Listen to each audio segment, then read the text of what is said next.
तर मी आज हेल्दी असा चाट बनवणार आहे. तर तुम्हाला दाखवते. तर मी ह्याच्यासाठी अख्खे मूग घेतलेले आहेत.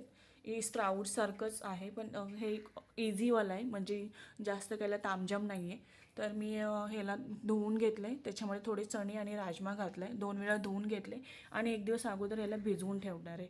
तर हे भिजवल्यानंतर दुसऱ्या दिवशी मी याला परत एकदा धुवून घेणार आणि कुकरमध्ये 3 शिट्टी मारणार आहे. 3 शिट्टी मारल्यानंतर मी त्याच्यासाठी कांदा, टोमॅटो, मिरची आणि अर्धा लिंबू घेतला आहे.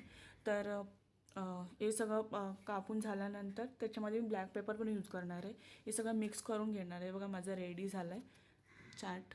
तर मी इकडे साईडला थोडंसं पनीर पण घेतलं होतं, ते पण थोडंसं सॉटे करून घेणार आहे. तर हे बघा, त्याला पण थोडे थोडे हलकेसे मसाले घालणार आहे आणि ब्लॅक पेपर आणि मीठ घालणार आहे. तर त्याला पण मस्त असं मिक्स करून घेणार आहे.